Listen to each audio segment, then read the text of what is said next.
कहानी की शुरुआत में हम एक रिचा नाम की लड़की से मिलते हैं जिसे डांस करना बहुत अच्छा लगता है और वो डांसिंग में ही अपना करियर बनाना चाहती है। पर उसके घर वाले उसकी शादी करना चाहते हैं और उसके लिए एक दिवाकर नाम के लड़के का रिश्ता आता है और दिवाकर रिचा को देखने के लिए अपनी फैमिली के साथ आता है।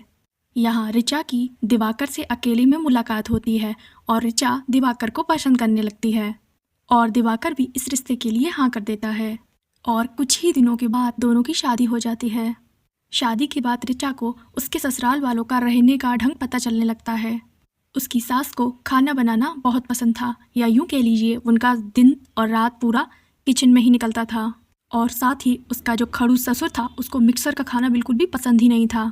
शादी की पहली रात के बाद सुबह जब रिचा उठती है तो वो देखती है कि उसकी सासू माँ पहले से ही किचन में मौजूद हैं और घर में रिचा देखती है कि काम वाली भी रखी हुई है और यदि वो काम वाली लेट हो जाए तो रिचा की सास पहले ही वो सारा काम ख़त्म कर लेती हैं। रिचा यह देखती है कि उसके ससुर और उसके पति को अपने हाथ से काम करने की आदत तो बिल्कुल ही नहीं है और रिचा की सास ही उन दोनों का सारा काम करती थी और उसी तरह रिचा भी उनके साथ किचन में काम करने लगती है। तभी दिवाकर रिचा को आवाज़ लगाकर बुलाता है और दिवाकर रिचा से अपने पहनने के लिए कपड़े निकलवाता है, यानी कि वो लोग अपने हाथ से अपने कपड़े भी नहीं निकाल सकते हैं। और ये देखकर रिचा काफ़ी शॉक हो जाती है, यह देखकर कि ये लोग अपने हाथ से अपने कपड़े भी नहीं निकाल सकते। कपड़े देने के बाद रिचा किचन में जाकर अपनी सास की मदद करने लगती है और वो देखती है कि पहले दिवाकर और उसके पिताजी नाश्ता किया करते थे, अब उन दोनों के जाने के बाद में रिचा अपनी सास के साथ अकेले नाश्ता करती है। यानी कि यहाँ पर दिखता है कि पैतृक समाज और समाज दोनों में, महिलाओं और पुरुष में यहाँ पर कितना अंतर दिखाया जा रहा है। और साथ ही उनके काम वाली भी बहुत दिनों से घर पे काम करने नहीं आ रही थी और रिचा को ये सारा काम अपनी सास के साथ करना पड़ रहा था, जो कि रिचा को बिल्कुल भी पसंद नहीं था, लेकिन वो फिर भी चुपचाप सारे काम करती जा रही थी। और फिर हम देखते हैं रिचा की सास को, यानी कि रिचा की ननद का कॉल आता है, क्योंकि रिचा की ननद प्रेग्नेंट है, इसलिए वो चाहती है कि उसकी माँ उसके पास कुछ दिन के लिए रहने आ जाए। और अगले ही दिन से वो अपनी बेटी के पास जाने के लिए तैयारियां करने लगती है और बहुत सारे लड्डू मठरी तैयारी करना शुरू कर देती है और सारी तैयारी करके वो अपनी बेटी के पास चली जाती है। और अगले दिन से रिचा को ही सारा काम घर का करना था, क्योंकि वो ही अकेली यहाँ पर काम करने के लिए बची थी। और अब रिचा सुबह जल्दी उठकर नाश्ते की तैयारी करने लगती है। रिचा को सिलबट्टे पर चटनी पीसना नहीं आता था, वो बहुत ज़्यादा कोशिश करती है, पर उस कोशिश में वो उटक कर उसकी आँख में चला जाता है और फिर वो परेशान होकर किचन में जाकर मिक्सी यूज़ कर लेती है। और जब ये बात उसके ससुर को पता चलती है तो वो नाराज़ हो जाते हैं और वो चटनी खाते ही नहीं है और इस वजह से रिचा को वो सारी चटनी फेंकनी पड़ती है। अब रिचा लंच की तैयारी में लग जाती है।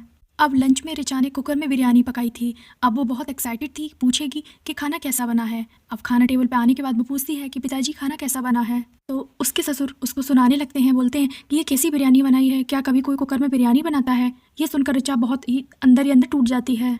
और शाम को जब दिवाकर घर आता है तो रिचा को उसका टिफ़िन लेट पहुँचाने की वजह से बहुत खरी खोटी सुनाता है। उसके पति का बिहेवियर, यानी कि दिवाकर का बिहेवियर रिचा की तरफ ऐसा था जैसे कि रिचा उसकी सिर्फ ज़रूरत है। और अगले दिन रिचा फिर से बिरयानी बनाती है जैसा कि उसके ससुर ने बताया था, और फिर उसके ससुर को वो भी बिरयानी पसंद नहीं आती है और वो रिचा को कोई और डिश बनाने को कहते हैं। और ये सब सुनकर रिचा को बहुत बुरा लगता है, क्योंकि वो जो भी पकाती है वो उन दोनों में कमी निकाल ही देते हैं। और अगले ही दिन से रिचा को पीरियड्स आना शुरू हो जाते हैं, जिसमें वो दिवाकर कहता है कि वो किचन में ना जाए, रूम में ही रहकर यहाँ पर रेस्ट करे। और फिर वहाँ पर उसके रूम में काम वाली आती है जो ये बताती है कि उसके ससुर को इस घर की कोई भी चीज़ें पसंद ही नहीं आती हैं।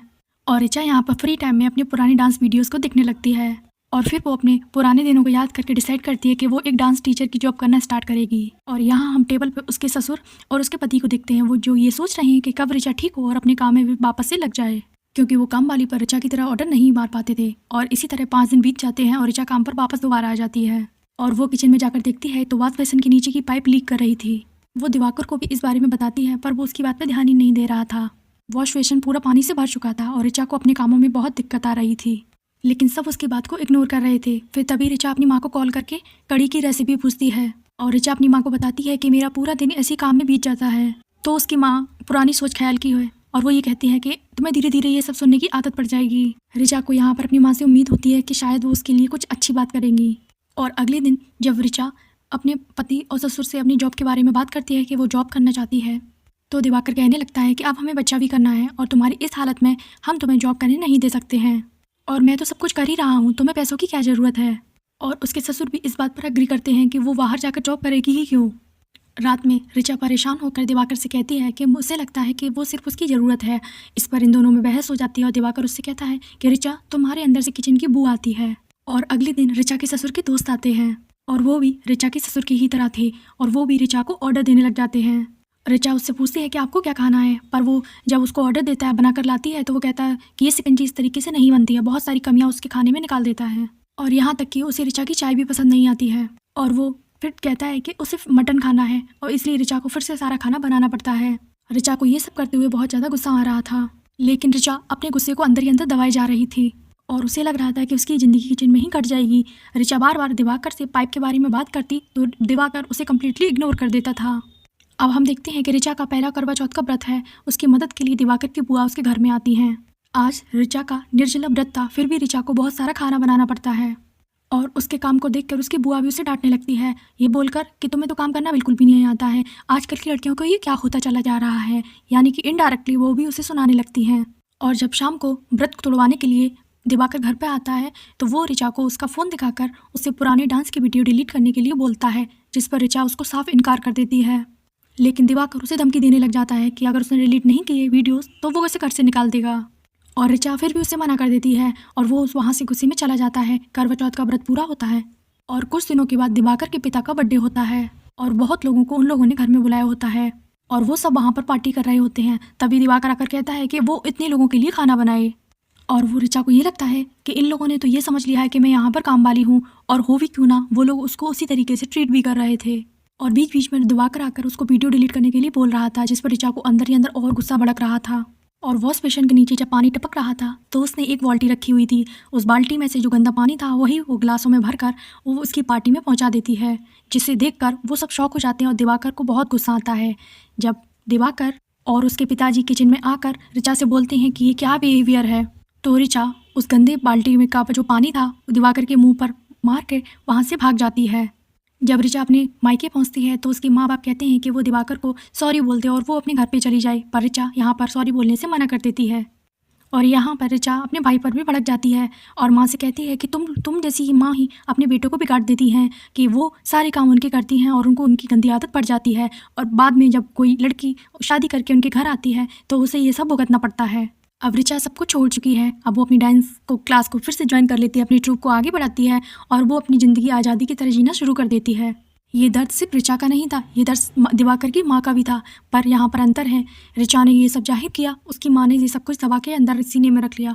आज इस कहानी से हमें ये सीख मिलती है कि शादी करके जाने के बाद में लड़कियों के साथ किस तरीके से एक परिवार व्यवहार करता है। अपनी बेटी तो अपनी बेटी लगती है, पर दूसरों की बेटियों को बोझ समझा जाता है, काम वाली और नौकरानी की तरह ट्रीट किया जाता है।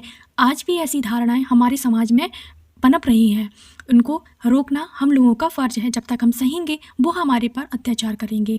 तो स्टॉप बिहेविंग लाइक दैट। आपको अगर वीडियो अच्छा लगा हो तो प्लीज़ चैनल को सब्सक्राइब कर देना और वीडियो को लाइक करना बिल्कुल भी ना भूलना। Bye bye.